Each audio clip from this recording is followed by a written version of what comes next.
Cruzando as Conversas. Boa noite, começando aqui na RDC TV, mais uma edição do Cruzando as Conversas, trazendo para vocês sempre os debates sobre os assuntos do momento e que impactam em nossa sociedade.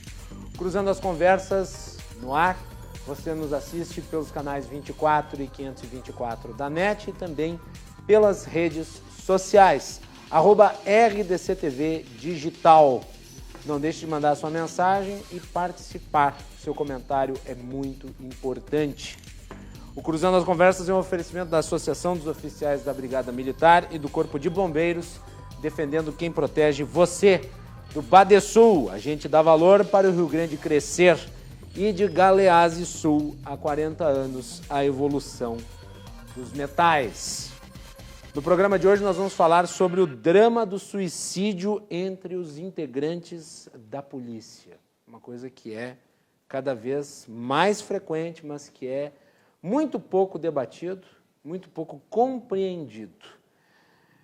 Antes de apresentar os meus convidados e nós examinarmos essa questão, eu tenho que comentar a decisão do Supremo Tribunal Federal, que acabou de ser tomada por 6 votos a 5. O Supremo Tribunal Federal entende que a prisão após segunda instância é inconstitucional. E agora a prisão só se dará depois do trânsito em julgado. Com isso, segundo estimativas oficiais, cerca de 5 mil pessoas que hoje estão no sistema prisional serão beneficiadas diretamente. Entre elas, o ex-presidente Lula, que foi condenado em primeira e segunda instância por crime de corrupção, recebimento indevido de benefício. No caso, ele foi condenado em virtude do triplex no Guarujá. E ele é o preso símbolo da discussão envolvendo a questão da segunda instância ou o trânsito em julgado. Eu já disse aqui em várias oportunidades no programa que o debate constitucional a respeito disso, ele é complexo e existem argumentos de ambas as partes. Acontece que o momento em que isso é discutido no país desmoraliza qualquer debate técnico, porque parece que a questão está contaminada pelo mero casuísmo. E daí nós temos que lembrar o histórico de decisões do Supremo em relação ao entendimento sobre a matéria. Desde 1988, quando a Constituição foi promulgada, nós já tivemos 4 mudanças jurisprudenciais, incluindo esta última de hoje. Nós tivemos o entendimento de 1988 a 2009, de 2009 a 2016, depois agora 2016 para 2019. Então, é uma série de inadequações que estimulam a insegurança jurídica. Por certo que, ao longo da história de uma corte, em virtude da mudança dos seus integrantes, pode-se mudar o entendimento que se tem sobre determinadas matérias. Afinal de contas, até a visão da sociedade evolui com o tempo. Mas vocês não acham tanto quanto estranho que em 3 anos nós temos debatido isso 2 vezes? Sendo a última, depois da prisão de uma pessoa em especial? Vocês não acham que isso é indicativo de que as coisas não andam de maneira correta dentro do Congresso, dentro do Supremo Tribunal Federal? E que esta corte, que deveria ser a defensora da Constituição, se torna a fonte de instabilidade suprema do país? Eu considero lamentável não o debate sobre prisão em segunda instância ou se trânsito em julgado, mas a forma e o momento. Por fim, eu tenho que fazer uma outra citação relativa ao Supremo Tribunal Federal, que foi este momento em que, nessa semana, o Marco Aurélio Mello interrompeu uma advogada que fazia sustentação oral para chamar a atenção dela, porque em determinado momento ela se referiu ao plenário do Supremo como vocês. E daí ele, com aquela sua voz, disse o seguinte: tem que se observar a liturgia. Não pode o advogado nos chamar de vocês. Tinha que chamar como? De vossa magnificência? Santidade? Alteza? Eu entendo que a liturgia é importante, principalmente entre os altos postos dos cargos públicos. A liturgia é importante, mas mais importante que a liturgia é o senso de humildade que deve existir em cada pessoa que atua na esfera pública, seja um rei, um papa e até mesmo um ministro do Supremo Tribunal Federal. Se tem uma coisa que, digamos, é característica dos homens medíocres, é a compulsividade e obsessão por pronomes de tratamento. Então fica aí as minhas considerações iniciais sobre esses dois temas, que na minha avaliação andam de mãos dadas. Vocês já viram os integrantes do Supremo, né? Eles usam aquelas togas, né? E eles se colocam ali como se fossem uns pavões, uns iluminados, e vão acumulando poder, se colocando como os moderadores da nação, aqueles que têm um entendimento superior sobre a sociedade. Quem é que conhece nos Estados Unidos os ministros da Suprema Corte? A Suprema Corte tem que ser um poder que aplica a Constituição, defende a Constituição, mas sempre de modo a se preservar. Não é o que nós estamos vendo. Muito pelo contrário. Nós estamos vendo um monte de estrelinhas querendo fazer discurso num lugar onde deveriam dar votos embasados. Boa parte dos votos que a gente vê ali não tem embasamento jurídico. Os votos que nós vemos ali são discursos políticos, de baixíssimo nível. A culpa é do Senado, aliás, diga-se de passagem, que nunca cumpriu com a sua atribuição. A atribuição do Senado Federal é impedir que o Executivo indique nomes que não estejam de acordo com aquilo que a Carta Magna do país determina como característica para se ocupar uma vaga no Supremo Tribunal Federal. E daí nós temos advogados de partidos políticos, ex-integrantes de ministério, amigos de primeira-dama, primos de ex-presidentes. Essa é a composição do Supremo. É claro que dali não vai sair boa justiça. Muito bem. Tinha que falar sobre isso, né? Tem como não falar. No programa de hoje, para falar sobre o drama do suicídio entre os membros da polícia, 3 especialistas que atuam na área, que têm conhecimento a respeito e que vão dar um panorama dessa gravíssima situação que precisa ser discutida para nós, de alguma maneira, combatê-la. Temos nosso querido Marcos Paulo Beck, presidente da Azof. Coronel, bem-vindo, boa noite. Muito obrigado, agradeço. Boa noite aos nossos telespectadores, boa noite aos companheiros de mesa. Doutor Coronel, que é o coronel mais antigo aqui, porque ele é coronel desde que nasceu. O companheiro da Banff, o Jairo, que também nos honra com a sua presença, e especialmente cumprimentá-lo pela lucidez, inteligência, condução, e até vou lhe dizer também, fecho integralmente com suas palavras aqui na abertura. Obrigado. Lástima que no país estejamos vivendo realmente uma ditadura do nosso Supremo. E cumprimento especialmente, além dos nossos telespectadores, como eu disse, os nossos associados da Brigada Militar e do Corpo de Bombeiros. Boa noite. Muito bem. Coronel Beck, na última vez que o Beck esteve aqui, se encrespou com o deputado Matheus Vesp, né? Mas o Vesp não se deu muito bem no debate. Muito bem. Também temos a presença aqui do Jairo Rosa, da Associação Beneficente Antônio Mendes, filho dos servidores de nível médio da Brigada Militar. Doutor Jairo. Boa noite ao âncora do nosso programa. Parabéns pelo excelente trabalho que vem sendo realizado. Obrigado. Coronel Beck, irmão de lutas. Coronel, a Brigada Militar é uma satisfação. Doutor Coronel, é uma grata honra. A gente ouviu muito falar pelo senhor o que o senhor tem feito pela nossa corporação. E quando se fala em suicídio, quando falta um ente querido da família, é um outro lado que nós vamos falar aqui hoje. Obrigado. Muito bem. E também, por último, mas não menos importante, o doutor Luiz Coronel, psiquiatra forense. Doutor Luiz, muito bem-vindo, boa noite. Boa noite, é uma satisfação falar para os telespectadores da RDC. Esse é um programa de bastante projeção, ainda mais com um tema tão relevante, da maior importância, que é essas tragédias que acontecem, mais uma das tragédias que assolam, né, o corpo policial, especialmente o militar. E é uma satisfação reencontrar o comandante Beck e o nosso líder de classe, um homem dedicado à prevenção e recuperação das famílias e das pessoas atingidas por esse mal.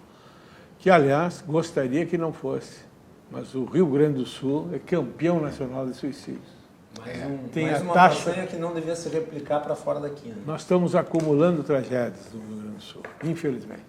A decadência é tamanha e profunda em todas as áreas, saúde, etc., economia. Né? Então, a satisfação de estar aqui podendo contribuir modestamente ao tema. Muito bem. Eu não gostaria de ter que fazer um programa sobre isso. Né? Eu acho que, infelizmente, nós temos que falar sobre isso, em virtude do grau que atingiu. Né? Mas ninguém gosta de falar sobre um tema como esse, porque nós gostaríamos de ter outras coisas. Falar sobre a vida. Né? Eu gostaria de começar o programa falando brevemente sobre essa cartilha aqui. Já vamos introduzir, eu começo pelo Beck. Beto, consegue pegar? Prevenção ao suicídio.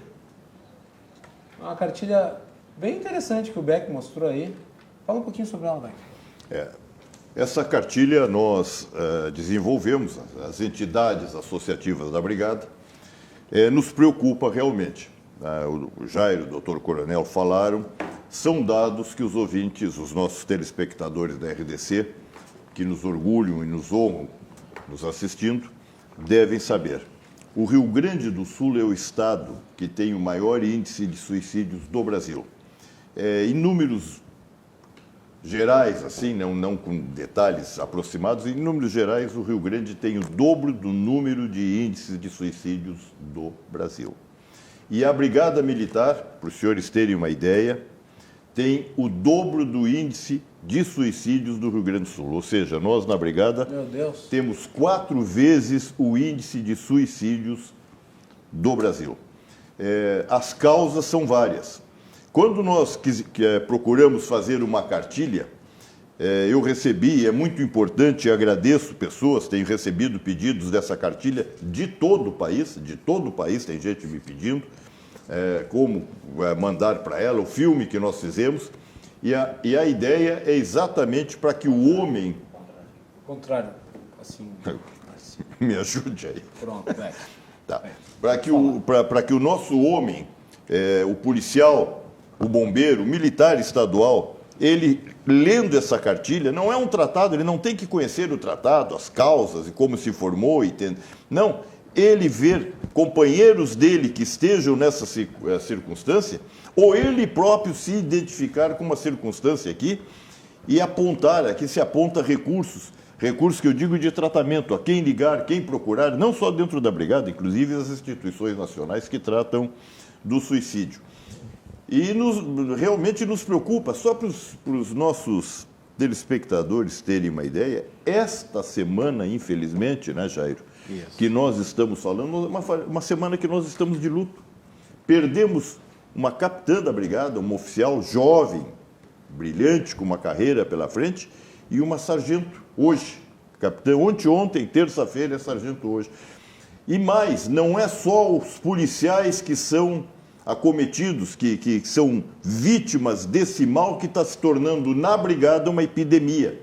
Não é só... É a família que nós muitas vezes enxergamos só à frente, aquele que tomou essa lamentável decisão do suicídio, mas não vemos as sequelas que ficam dentro da família e muitas vezes, por várias as causas que a família passa, pelo drama, pelo choque, pelo problema todo, por problemas financeiros que ficam, por problemas de filhos que não têm um pai, de pais que perderam um filho, de mulheres que perderam o marido, há os suicídios que eu chamo de colaterais, que acontecem dentro da família e que não são contabilizados como suicídios de uma corporação. Que é o suicídio decorrente do suicídio. Do suicídio. Então, é um mal extremamente grave. Nós vamos falar disso, aqui, cumprimento pelos companheiros que estão na mesa, como já disse, o Jairo é um profundo conhecedor, vivência de campo de tratar desses casos. O doutor Coronel é um psiquiatra renovado. Está na tela aí a cartilha, imediatamente. Ah, beleza. Com nome no Estado, nome fora do Estado, que vão tratar desse assunto. Agora, são muitas as razões pela qual o homem, quando eu falo generalizando, essa semana foram 2 mulheres, pelas quais os homens, genericamente falando, cometem o suicídio. Mas vamos apontar algumas causas, sim, depois eu peço para os senhores nos ajudarem. Nós temos hoje, meu caro Guilherme, vivendo uma situação inédita no Rio Grande, inédita. Nós estamos recebendo, por exemplo, nós não recebemos, a Brigada não recebeu ainda, nós estamos em novembro e não recebemos ainda o salário de setembro, não é o de outubro, nós não recebemos o salário de setembro. Nós estamos mês a mês,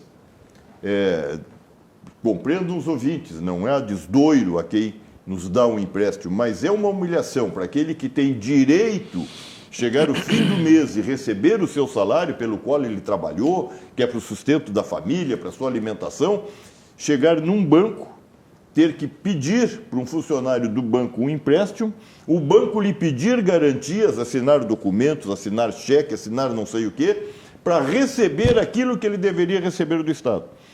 E isso aí vai acumulando juros, mês a mês.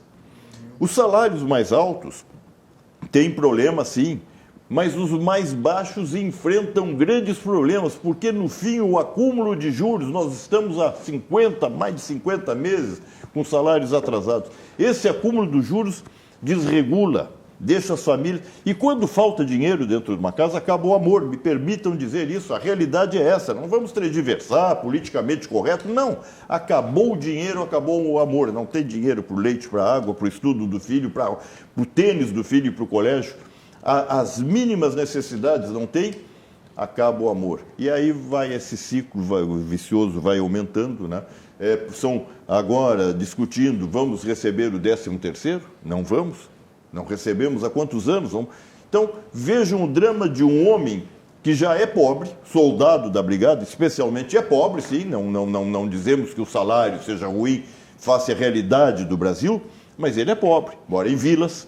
Na vila, nós sabemos também que hoje o comércio, a empresa mais ampla, que mais ganha dinheiro no Brasil e no Rio Grande do Sul, também vamos parar de mentir para nós mesmos e fingir que não é isso. É a droga, é o tráfico de droga. É o tráfico de droga, repito. Na vila, não há vila que não tenha o tráfico de droga em Porto Alegre. Não é só vila de classe média, de classe alta, está incrustado em toda a sociedade gaúcha. Mas o soldado, como um ente que representa o Estado no combate ao crime, ele é uma vítima assim, do tráfico. Ou tentam aliciá-lo, ou tentam eliminá-lo. Então, isso é um drama. É uma vida escondida. Exatamente, ele vai para casa, não pode ir fardado, porque se for fardado, ele vai ser alvo dos criminosos. O filho não pode dizer na escola, o meu pai é soldado, ele é lá do batalhão tal, do boy, do choque, do 9º, do 1º, porque o soldado é antítese do crime. Então, na escola, também está o traficante ali na volta, vai saber. A esposa dele não pode dizer, ele tem a roupa, a farda dele, pode ir para lavar, ele não tem dinheiro para com salário atrasado, tá? Tem que lavar a roupa dentro de casa e secar, às vezes, atrás de uma geladeira ou atrás de um fogão a lenha, porque não pode pendurar a roupa num varal. São inúmeras as pressões que vão levando esse drama. E mais, também, dá nada de politicamente correto. Não. O soldado, o soldado, o brigadiano, o policial, aquele que está na rua, ele é um elemento extremamente necessário. A polícia não é para o enfrentamento de bandido. Nós chegamos nessa situação no Rio Grande pela falta de efetivo. A polícia é pela ostensividade evitar que o bandido cometa o crime vendo a polícia. Mas, na realidade também, eu pergunto, qual o cidadão que passa por um soldado da brigada na rua e cumprimenta? Ou quando o soldado passa na frente da sua casa, a pé, caminhando, companheiro, quer um copo d'água, está com sede? Quem faz isso? O soldado só é lembrado pela sociedade quando está a prêmio, na medida que o cidadão precisa. Se não, tu sabe com quem tu está falando? Eu sou o doutor fulano, eu sou o fulano de tal. Carteirada. Carteirada. Então, há esse antagonismo. Ele sabe que a sociedade precisa dele e, ao mesmo tempo, a sociedade o maltrata. Então, são inúmeras casos, mas eu vou deixar os companheiros que têm, o doutor Coronel e o Jair, uma grande experiência, para ouvir deles também. Muito obrigado. Antes do doutor Luiz Coronel e do doutor Jair falarem, eu quero reproduzir um trecho do vídeo que foi produzido sobre a questão do suicídio. Nós vamos passar um trecho, o vídeo é longo, tem em torno de 14 minutos, nós vamos passar os primeiros 5 minutos do vídeo. Pedir para o Henrique selecionar aí. Henrique, pode colocar no ar para nós, por favor?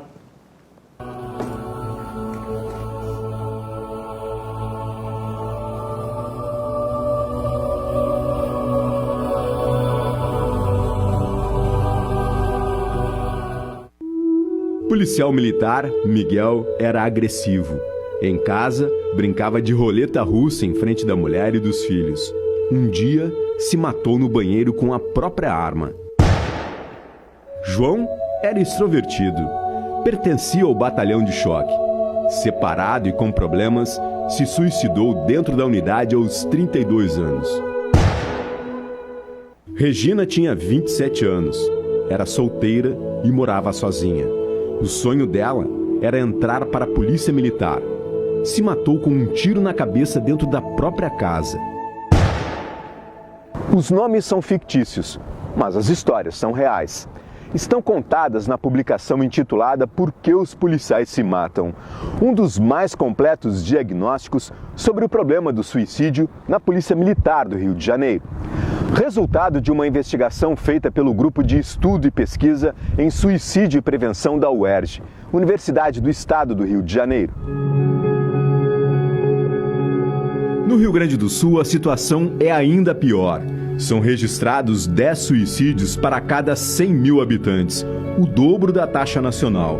Dos 20 municípios brasileiros que têm os mais altos índices, 11 são gaúchos. Especializado em psiquiatria e saúde e com vários artigos divulgados em congressos, o psiquiatra gaúcho Luiz Coronel destaca os problemas que podem surgir nas profissões que lidam com a violência. Quem trabalha no dia a dia com ameaças de morte, com violências, seja em que área for, militar, civil, UTI, pronto-socorro, em zonas conflagradas, quem lida com as violências essas que afetam a vida de modo significativo, a existência, pode desenvolver um quadro traumático. A pessoa adoece, entre aspas, desenvolve um quadro de ansiedade, depressão e outros sintomas, né, que estão na origem de muitos suicídios.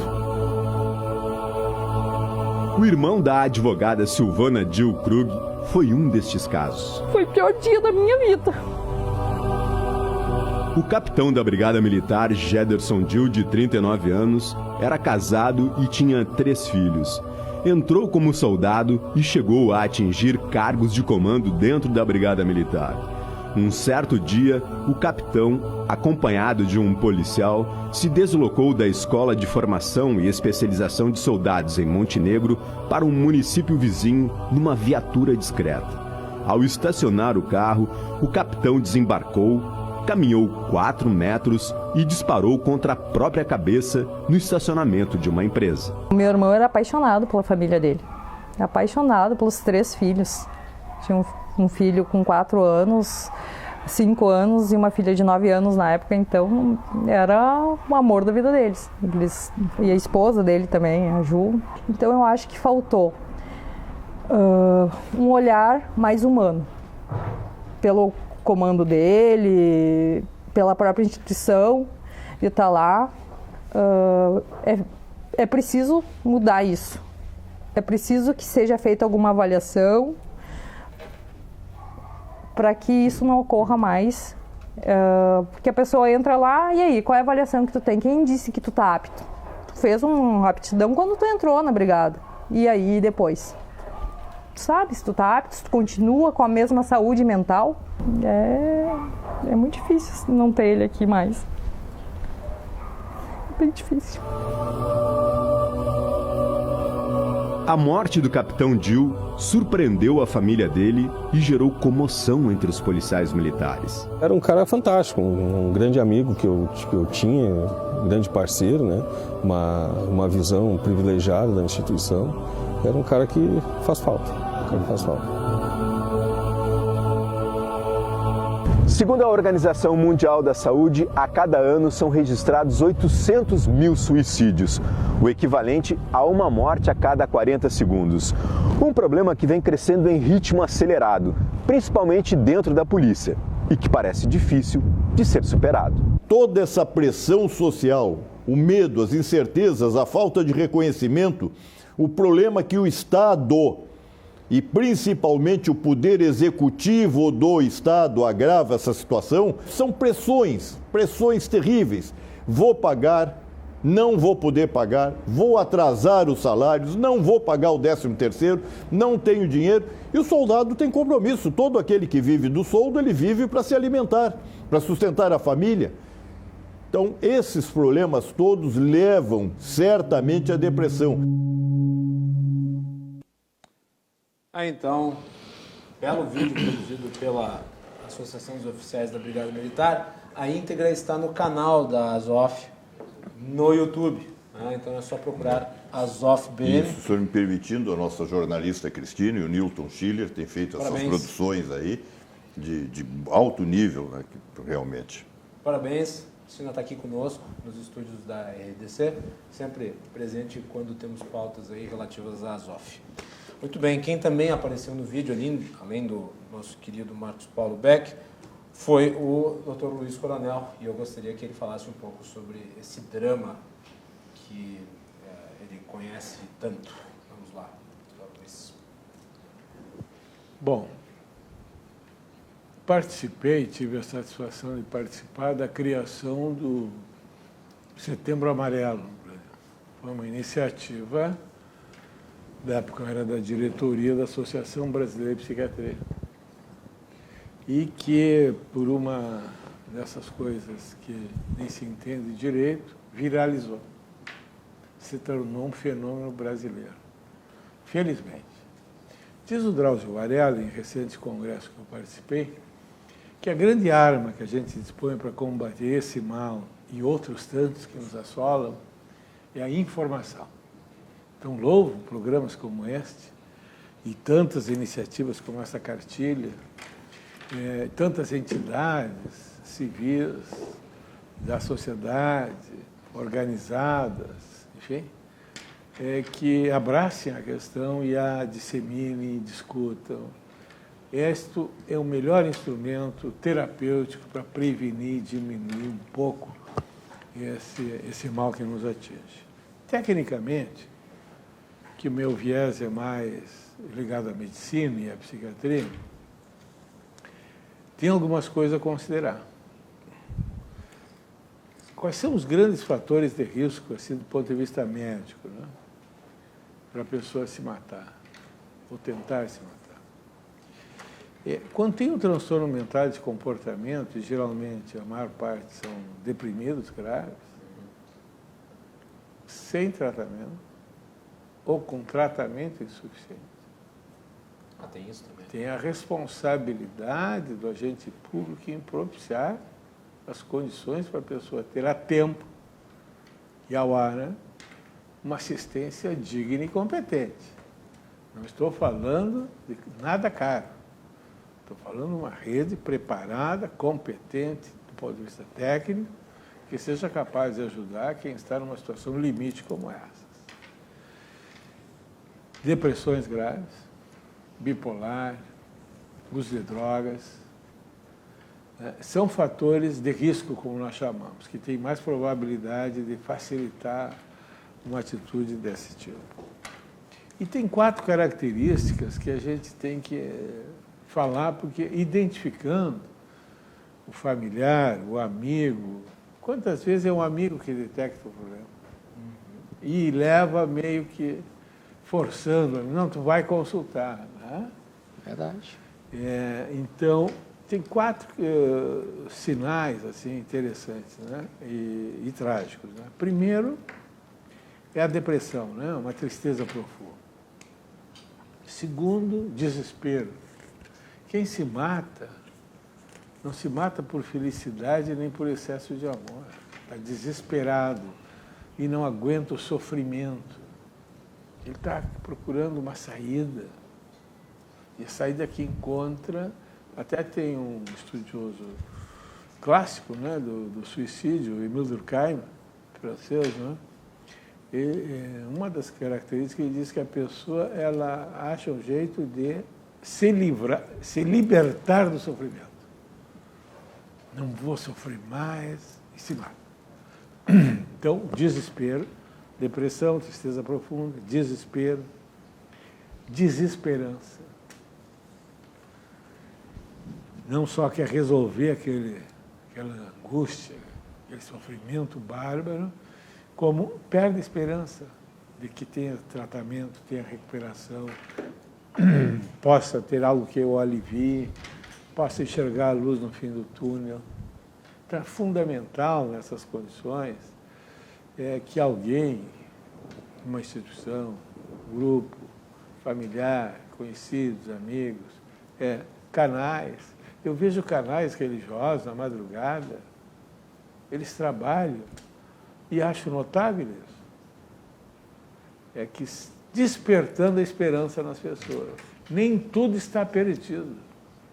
Você pode chegar no templo X ou A, aflito, desesperado, precisando consolo, precisando de uma alternativa. As igrejas, desde seu nascimento, elas são um instrumento poderoso para poder encaminhar, para poder dar uma mão, e às vezes decisiva, nesses instantes mais agudos, quando a pessoa pode tomar essa atitude. E um outro, são 4 Ds, né? Desesperança, a depressão, né? O desamparo. Não tem ninguém. Se há coisa que o ser humano é sensível, aliás, o Freud ensinava muito bem, né? O ser humano nasce antes do tempo, e por isso ele é precoce, e por isso ele depende do ambiente para sobreviver. E essa marca nós carregamos ao longo da vida. Quando a pessoa tem a sua segurança existencial atingida, porque não recebe, porque não tem reconhecimento, porque não tem amparo, é mais do que não receber dinheiro. Ele se sente sem um amparo, tal como uma criança fica sem o pai ou sem a mãe. Se diz que é a mãe pátria, né? Então o Estado tem um papel importante. No Brasil, a mãe é madrasta. Frequentemente uma madrasta perversa, que ainda falta o seu cuidado essencial com seus filhos e deturpa e deforma, né, as atitudes necessárias a serem desenvolvidas. Então, esses elementos, depressão, tristeza, desesperança, né, desespero, que eu já falei, desamparo, constitui um caldo de cultura, né, que nós temos que ficar muito atentos para intervir nesses instantes e, intervindo, poder abrir uma janela para a pessoa encontrar uma saída que não seja aquela extrema de se destruir. Jair. Pois é, Guilherme, Ainda não Coronel. ouvi manifestação no programa. Temos bastante coisa para falar. Boa noite aí aos ouvintes da RDC TV. E fica aqui um alerta, né? E que acenda então a luz vermelha da inquietação. Nós perdemos, né? Se suicidaram 2 policiais militares esta semana, Capitão Thaís e a sargento também, que se mataram hoje, matou hoje à tarde, agora que me fugiu o nome dela ali. Intervalo de quanto tempo? 2 dias. 2 dias, uma na terça e outra na quinta. Uma coisa horrível. 2 dias. E não tem proximidade entre elas, nada. Quer dizer, o fato que está atacando é obrigado. Vive em situações diferentes. O policial hoje tem alguns fatos, né? E o seu emprego se confundem para dentro dos governos.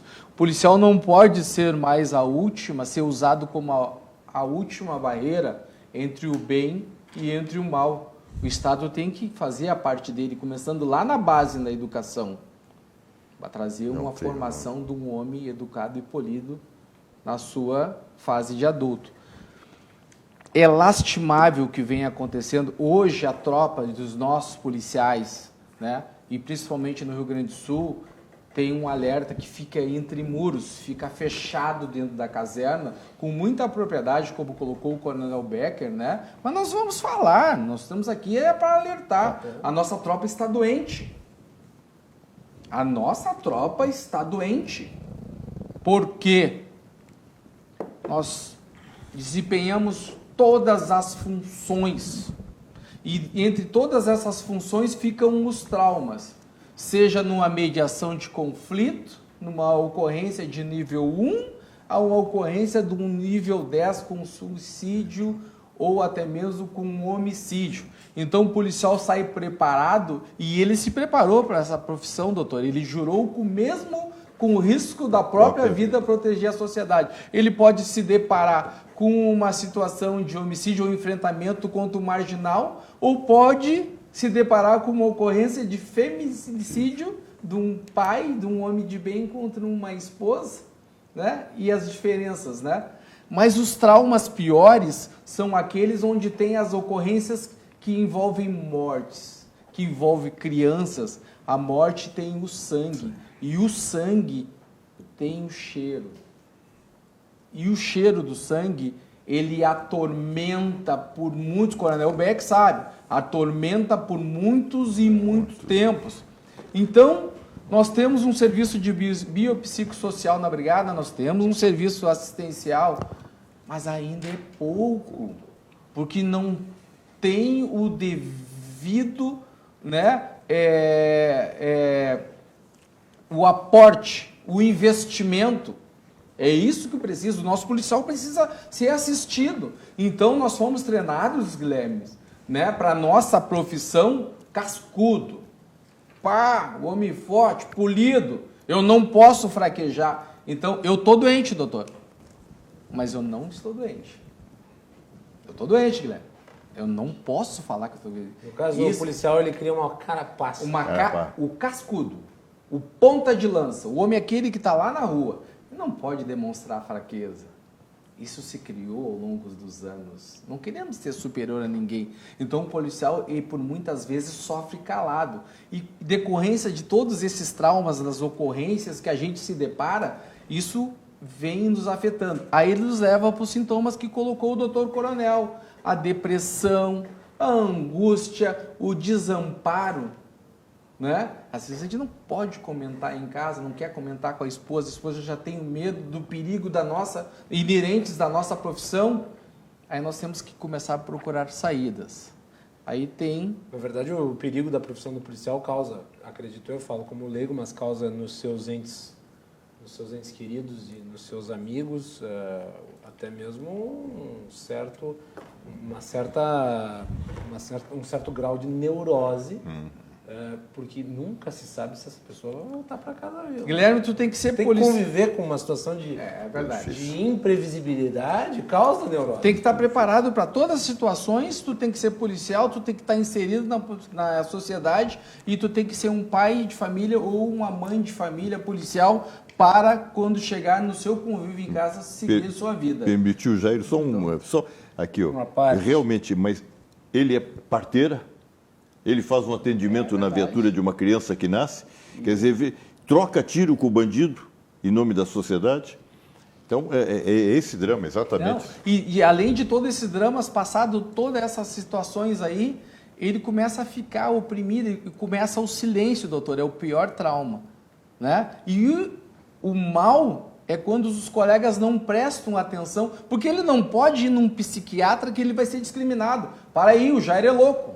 Jair está se tratando, para aí, arma na cintura, não pode. Aí ele vai começar a procurar os amigos ocultos.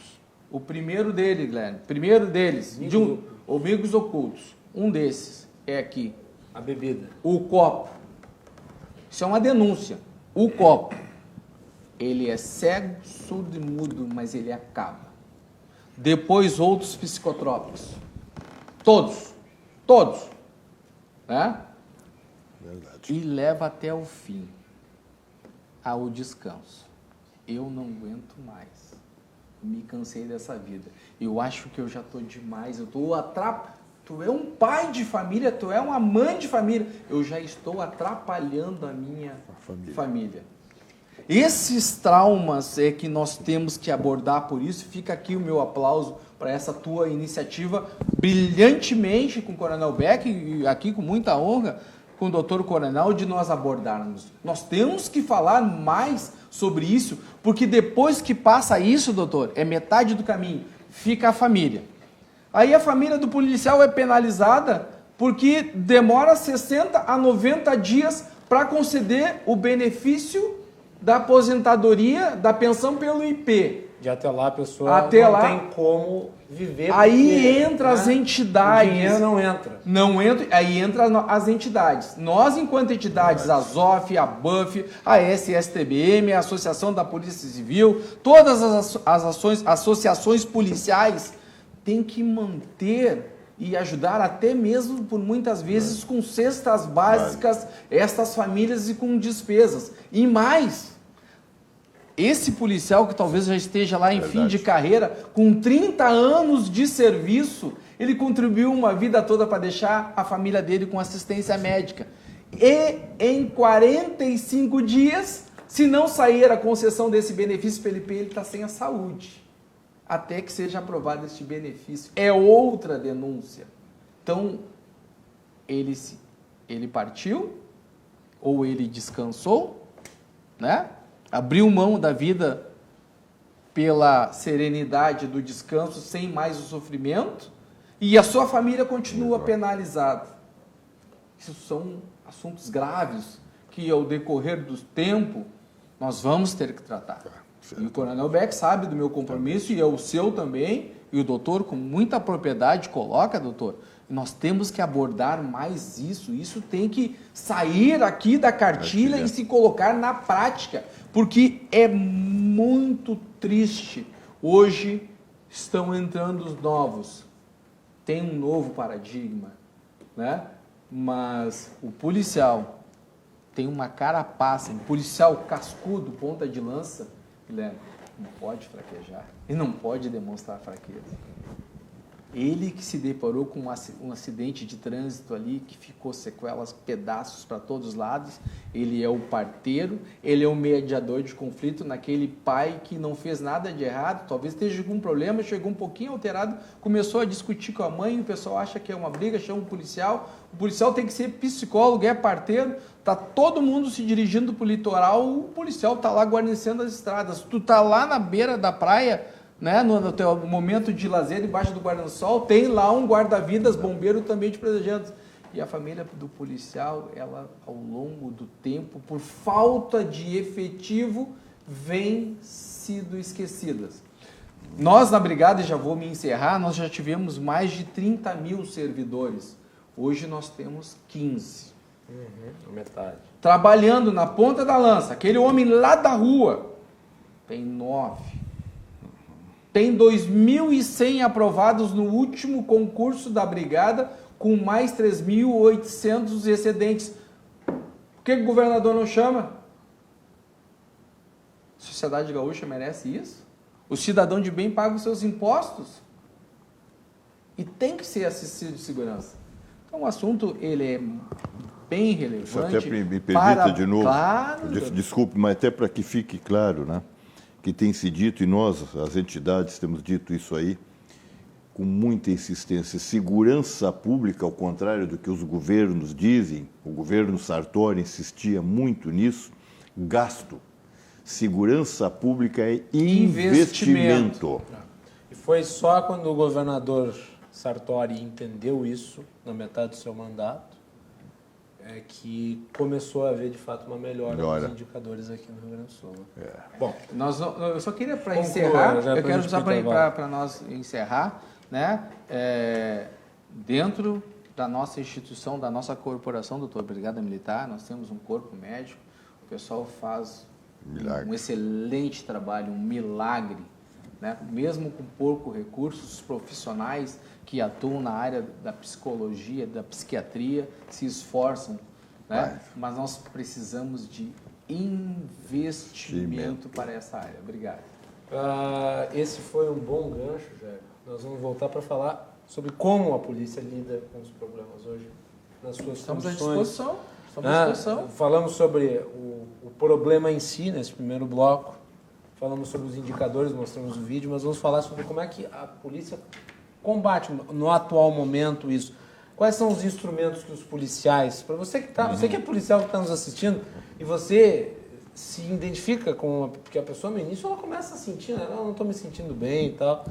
Se você que está com esse problema, às vezes é difícil até você tomar a iniciativa de se cuidar. Então, para você que está assistindo e é policial e está nessa situação, espero que não esteja, mas se está, como é que você pode fazer, ou como é que as pessoas que estão no seu entorno podem fazer para ajudá-lo dentro do contexto da polícia, ok? Então, nós vamos fazer um intervalo aqui na RDC TV, conclusando as conversas. O programa volta depois do comercial.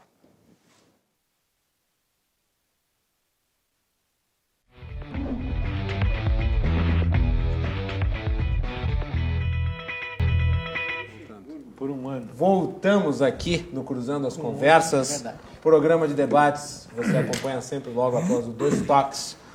Nós temos o apoio e somos oferecimento da Associação dos Oficiais de Brigada Militar e do Corpo de Bombeiros, defendendo quem protege você. Badesul, a gente dá valor para o Rio Grande crescer, e Galeazzi Sul, há 40 anos, a evolução dos metais.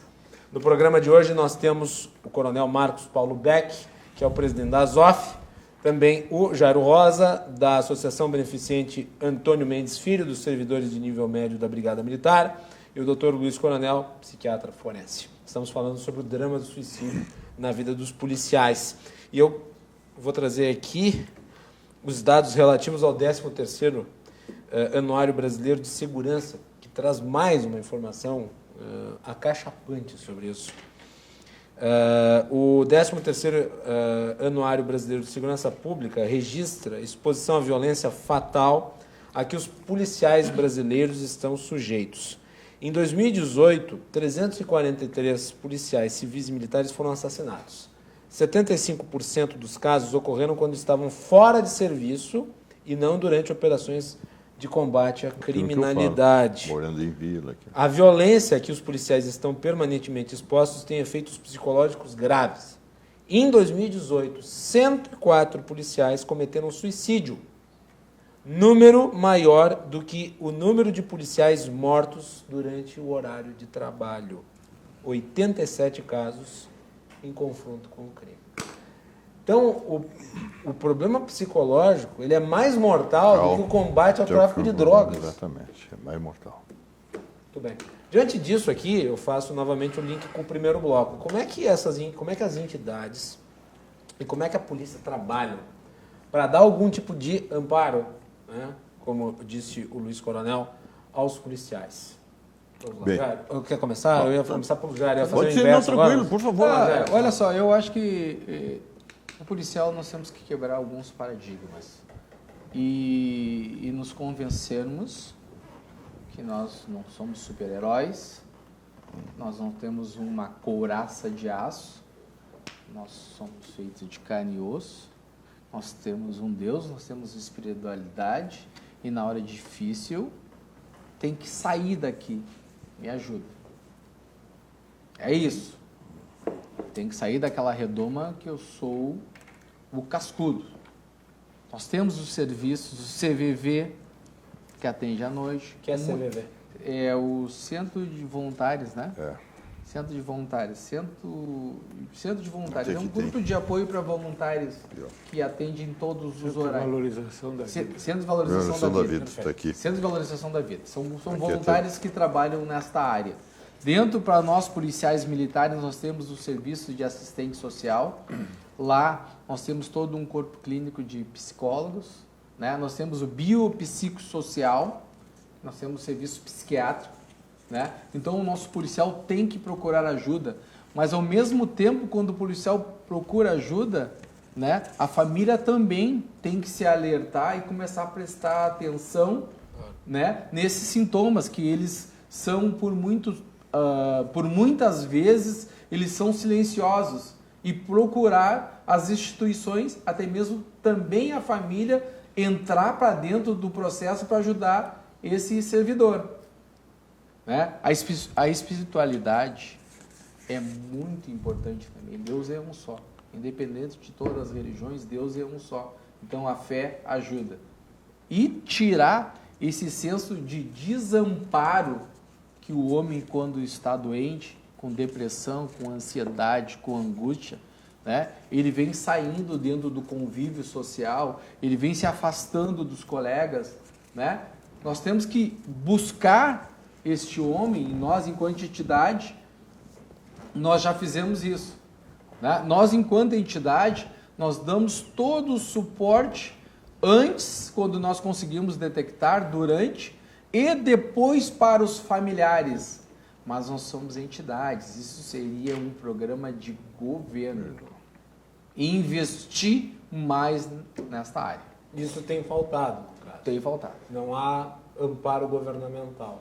Vocês estão fazendo o que os governantes deveriam fazer. Certamente. Nós estamos aqui pelo amor à profissão, para ajudar o próximo, ajudar um policial ajudando o outro. Não, é claro, vocês não se negam a fazer, mas é uma atribuição. Não, mas que está sendo essa desempenhada. seria uma certeza. atribuição do ente público, o Estado, ente público. e não de entidades privadas. Beck, já que pegou a palavra, toca a bala. Bem, primeiro, eu sei que o tema, aos nossos telespectadores, o tema é duro, né? Um tema pesado, e realmente é triste, né?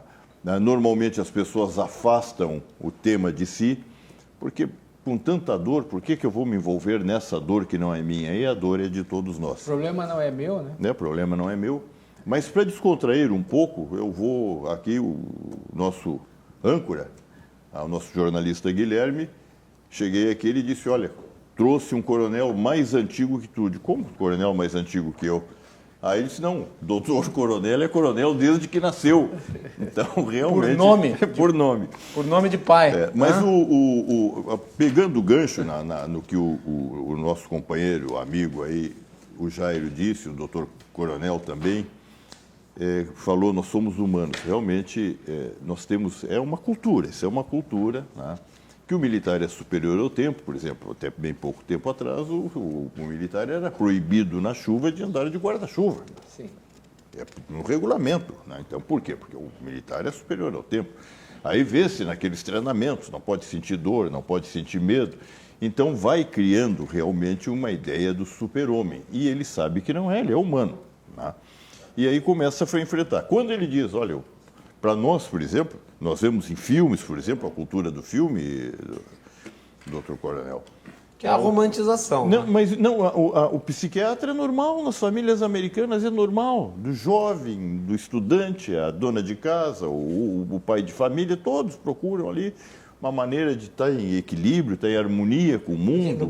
Parece assim, que a pessoa, porque ela vai buscar assistência É nisso, louco. ela se acha louca. Aí não, mas louco. que se criou essa coisa... Né? Psiquiatra é coisa para quem tem alucinação. Não, o psiquiatra é coisa para louco. Esse cara está louco, esse cara é desequilibrado. Né? Então, ele não pode dizer isso, porque é cultura dentro da coisa. Então, primeiro nós temos que vencer a barreira interna para que nós nos sintamos também aquilo que nós realmente somos. Nós somos humanos, nós morremos de ataque de coração, temos doenças, nós somos humanos. Pega né? a gripe. Pega a gripe. Eu chamo até isso aí, que eu uso muito esse termo, e realmente eu não vejo nenhuma outra categoria de uma maneira tão intensa, ser anjo do sacrifício. Nós somos anjos. O nosso homem, o policial na rua, ele é um anjo do sacrifício. Por quê? Ele é um anjo na defesa do bem, é um anjo na defesa da sociedade.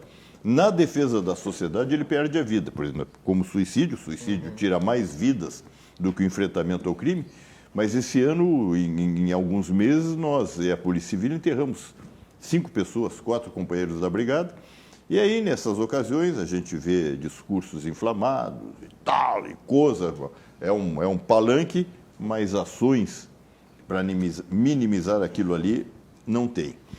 Também, assim, valorizar algumas coisas. Hoje de manhã, me permita, doutor Coronel, o senhor me procurou, doutor Coronel procurou, na associação, Jairo, e trouxe uma ideia que nós vamos trabalhar nela, vamos trabalhar na ideia. O doutor Coronel é só psiquiatra, não é coronel. Não. Coronel, aí ia ser duplamente coronel, né? Mas o doutor Coronel trouxe a ideia, disse, Coronel, nós conversando lá, de tentar fazer um convênio, mas nós não somos membros do IP, como funcionários somos, mas fazer um convênio, né, da Brigada, do Estado, com o próprio IP, para atendimento desses homens que precisam estar acompanhados. E a Brigada não tem. Se não tem um efetivo, não tem psiquiatras nem psicólogos. Tem um número de abnegados, grandes médicos, grandes psiquiatras, grandes psicólogos, mas em número pequeno para a nossa realidade. Se o nosso efetivo, que hoje deveria andar na casa dos 70 mil homens, tá? Isso é uma coisa que eu gosto de frisar, e a sociedade tem que saber. Eu já ouvi o Coronel Beck dizer isso, certamente, que bom que já ouviu, tão grave, vou repetir. Nós, nos anos 90, o Jair citou, nós tínhamos 35 mil homens, era o estado efetivo da Brigada. Eu gosto de repetir esses dados. Eram 7 milhões de habitantes, doutor Coronel. 7 milhões de habitantes. Tínhamos 35 mil homens. Tínhamos 185 municípios. Aí eu pergunto, alguém naquela época via falar em manos, bala na cara, comando vermelho? Não tinha. Não tinha facções criminosas, a Brigada enfrentava o crime, dava segurança. A população não só tinha segurança, como tinha a sensação de que estava segura. Os anos passaram, os governos deixaram de investir em segurança, porque começaram a interpretar que segurança era gasto, não recompletaram os efetivos da Brigada. Nós hoje temos 11 milhões e meio de habitantes, temos 497 municípios, portanto municípios sem policiais inclusive, e um efetivo na atividade fim de 9 mil homens. A ponta da lança. A ponta. Então, o que significa isso? Esses 9 mil homens, imagine o estado de espírito, esses 9 mil homens.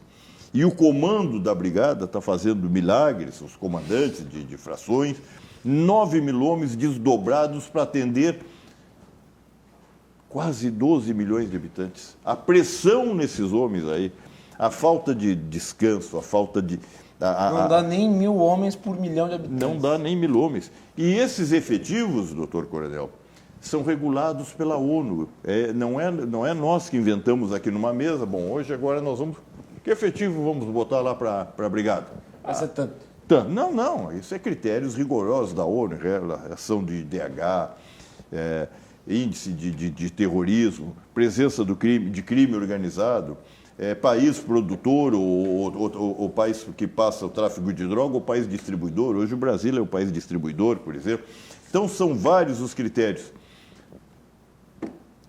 Então, essa sua do IP, vamos ver se a gente consegue que o Estado nos escute, que nós possamos dar isso aí. Beck, o IP agora está sendo comandado pelo Marcos Vinícius, que eu reputo ser um sujeito de altíssimo gabarito.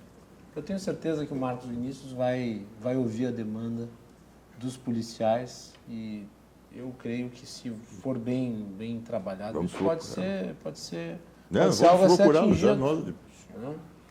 Muito bem, doutor, vamos lá.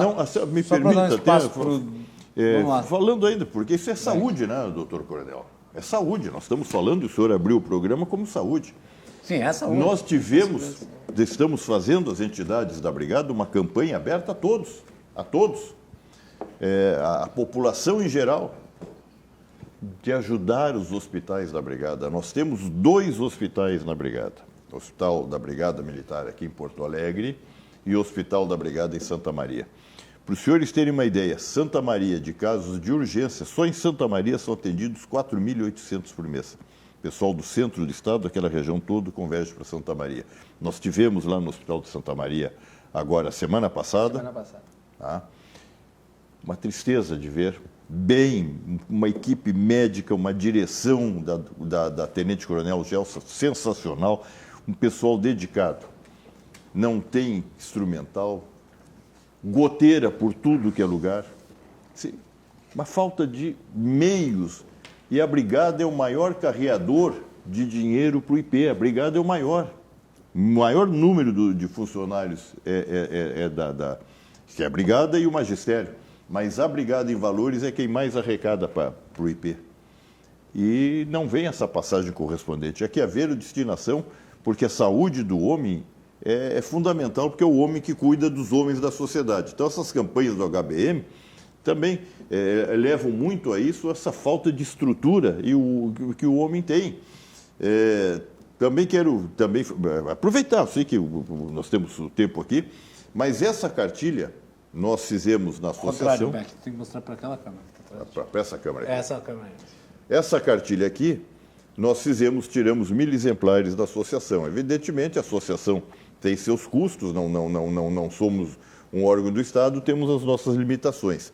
Fomos à Assembleia, conseguimos 2.000 exemplares e eu agradeço de público aqui ao deputado Lara.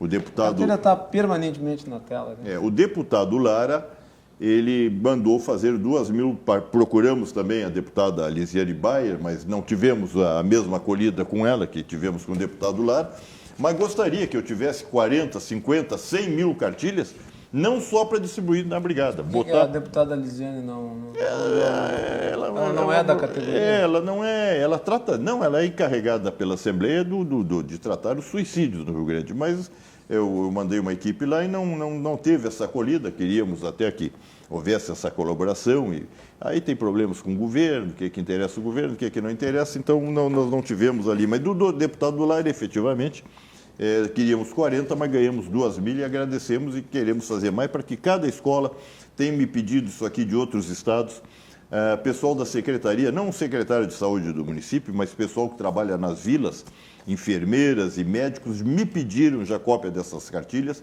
escolas me pediram, pessoas têm pedido para ver se a gente consegue, de uma maneira ou de outra, combater exatamente esse mal que nos assola. Muito bem. Luiz Coronel, antes do intervalo. Eu estava lembrando uma pensadora que eu gosto muito, atual, bonita, jovem, se chama Angelina Jolie. Famosa atriz. Ela diz tá que o que salva vidas,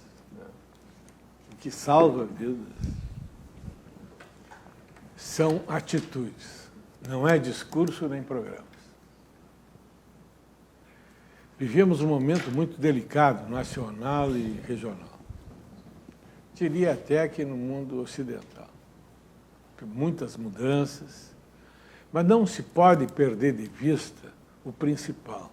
O principal é preservar a vida.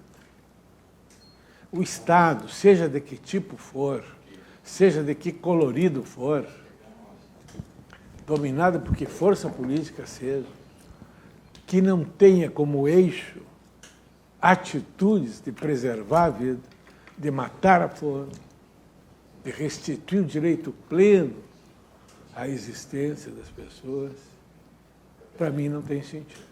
Obedece a qualquer outra ordem, menos a humana, que emana da convivência social.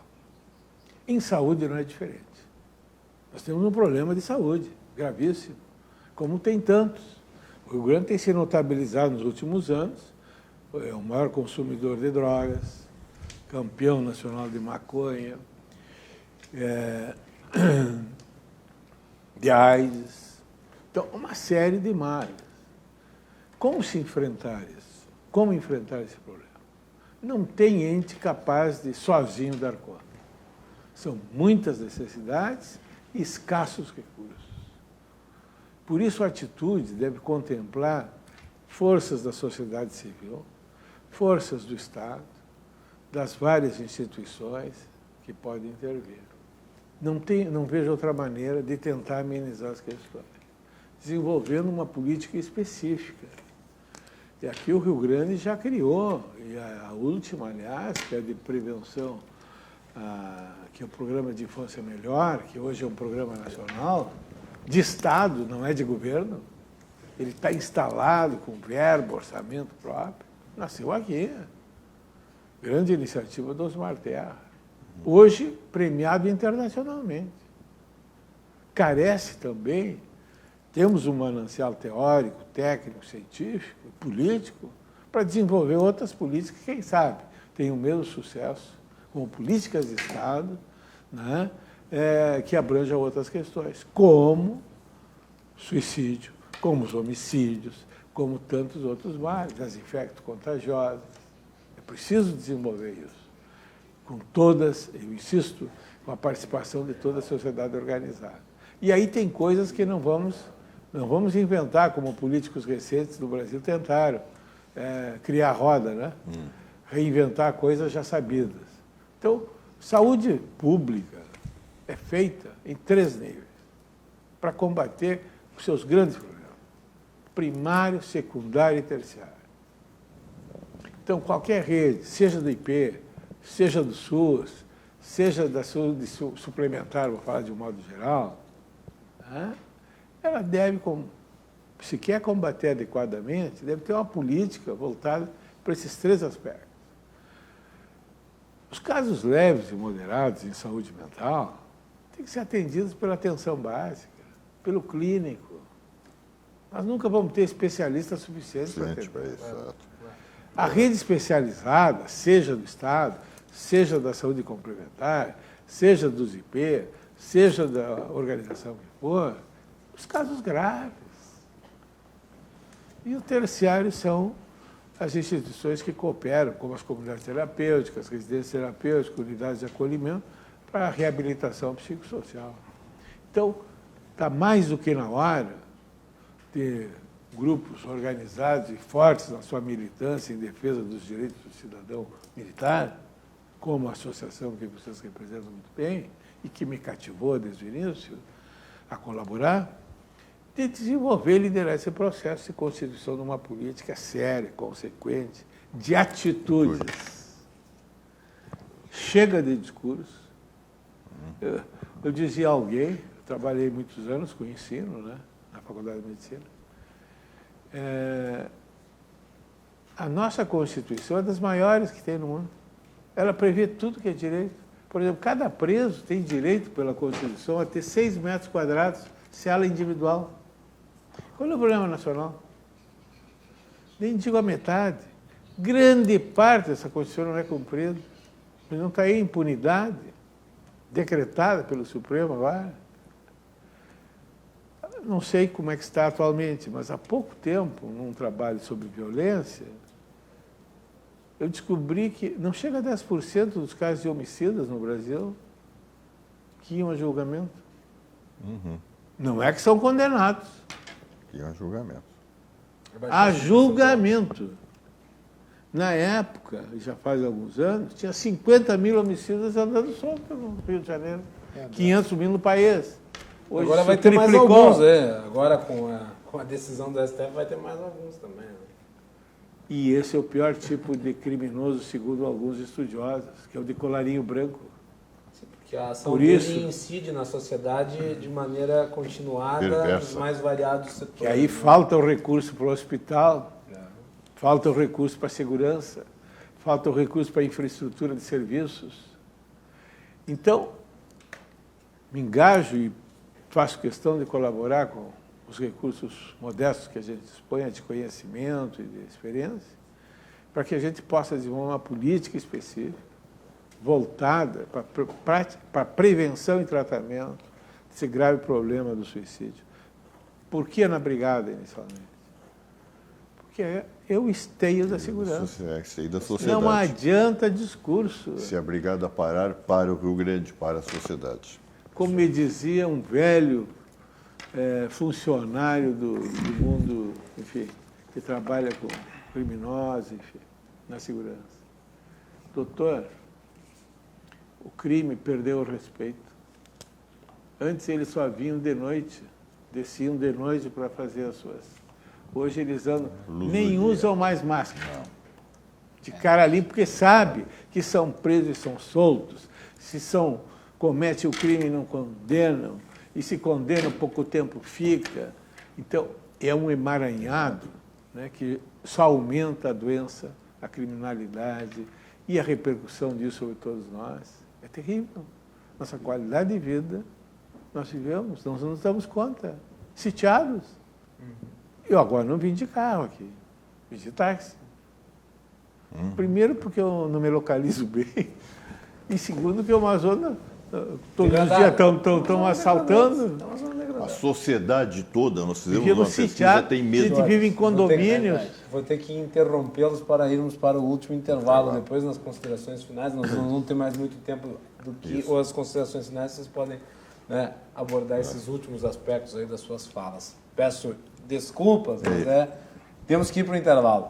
Voltamos na sequência aqui com o Coronel Beck, Jairo Rosa e Luiz Coronel falando sobre esse tema complexo, esse tema dramático, esse tema triste que é o suicídio, né?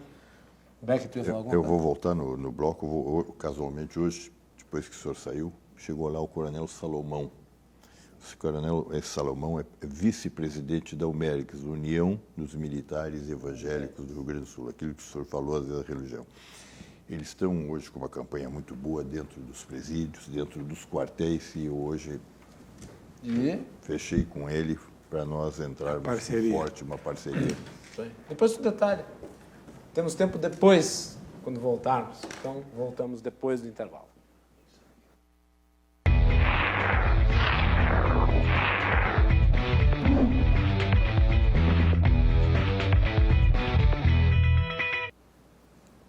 Último bloco do Cruzando as Conversas de hoje. Estamos abordando a questão do suicídio entre os membros da polícia. O programa tem o oferecimento da Associação dos Oficiais da Brigada Militar e do Corpo de Bombeiros, defendendo quem protege. Você, Badesul, a gente dá valor para o Rio Grande crescer. E Galeazzi Sul, há 40 anos, a evolução dos metais.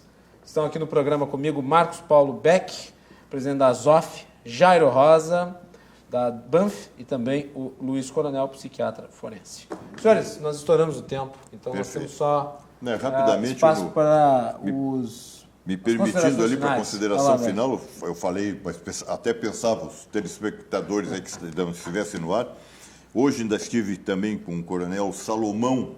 O Coronel Salomão é vice-presidente da União dos Militares Evangélicos do Rio Grande do Sul. E eles fazem um trabalho muito interessante, levando a evangelização, mas levando a fé, levando a esperança na vida aos presídios. Estão fazendo isso agora em quartéis da Brigada. E eles vão nos auxiliar fortemente também nessa situação do suicídio, levando orientação para o pessoal, levando conforto para as famílias vítimas, mas especialmente levando a esperança da vida. Muito bem. Obrigado, Beck. Eu que agradeço essa oportunidade mais uma vez, aos telespectadores e à Associação dos Oficiais da Brigada, que fica ali na Travessa Francisco Leonardo Tudo, está à disposição de toda a sociedade. Quem quiser nos ajudar com orientações, com qualquer coisa que precise, conte conosco. Muito bem. Também gostaria de agradecer aqui a presença do Jairo Rosa. Obrigado, Jairo. Guilherme, é uma honra, parabéns pelo seu programa, parabéns pela oportunidade, Coronel Becker, doutor Coronel. Eu e o presidente José Clemente lá na BANF somos uma diretoria nova, assumimos em abril, prestamos esse serviço do CVV, né, o Centro de Valorização à Vida, com os nossos colegas, independente de horário. Né? Muito bom o programa de hoje, parabéns a todas as falas, parabéns aos nossos telespectadores e os nossos familiares, todos os segmentos da polícia, hoje unidos em prol do futuro nosso da polícia. Nós estamos ameaçados, isso também causa um transtorno. Nós não temos a certeza do salário, nós temos aí prestes a ser encaminhado por parte do nosso governador um pacote de maldade que nos prejudica para dentro da Assembleia, e a tropa já doente, a tropa já debilitada, né, não precisaria todo esse transtorno. Parabéns a todos, nós estamos à disposição, bem colocado pelo doutor Coronel, nós precisamos de uma política e chega de discurso, nós precisamos de atitude. Boa noite a todos. Muito obrigado, Jairo. Doutor Coronel, muito obrigado por ter vindo. Quero agradecer a oportunidade que eu tive de participar. Eu já estive aqui em outros programas da RDC. Mas no Cruzando a primeira vez. Aqui foi a primeira vez. Voltará. Gostei muito de ter participado. O Coronel Beck e o Jairo, pessoas notáveis pela sua iniciativa, seu trabalho. E eu queria deixar uma mensagem. Este é um bom começo. Dizia o Dom Helder Câmara. Um sonho de uma pessoa é um sonho. Agora, quando já é partilhado, como aqui, já é um começo de realidade. Realidade de quê? De se construir uma política, já tem adesão aí da União dos Militares Evangélicos, tem adesão de entidades profissionais da área que se dispõem a dar sua contribuição. Porque quem está doente, como dizia o Bertinho, em relação à fome, precisa de comida. E quem está doente precisa de atendimento. Não adianta outra coisa que não seja atendê-lo no momento. Isso salva vidas, restaura a dignidade e nos deixa também como ser humano e como sociedade mais seguros, com qualidade de vida superior. Foi uma satisfação ter participado. Os telespectadores tiveram a paciência de nos acompanhar. Muito obrigado, então, doutor Luiz. Obrigado por ter vindo aqui ao programa. E só para encerrar rapidamente, na cartilha que está sendo distribuída pela Azof, tem ali os endereços dos CVVs, Centros de Valorização da Vida, em Porto Alegre, na rua Coronel André Belo, 416, no bairro Menino Deus, e também na rua Dr. Castro de Menezes, 155, no bairro Tristeza. Em Canoas, na Avenida Santos Ferreira, 4321, no bairro Estância Velha. Em Novo Hamburgo, na Avenida Coronel Travassos, 1111, no bairro Rondônia. E em Santa Maria, na rua Euclides da Cunha, 1800, no bairro Nossa Senhora das Dores. Então tá aí. Muito obrigado a todos. Beck, Jairo, Coronel, muito obrigado a todos. Boa noite. Amanhã voltamos para falar sobre a Prefeitura de Porto Alegre, uma entrevista exclusiva com o vice-prefeito Gustavo Paim. Então nos acompanhem a partir das 10 horas. Até mais.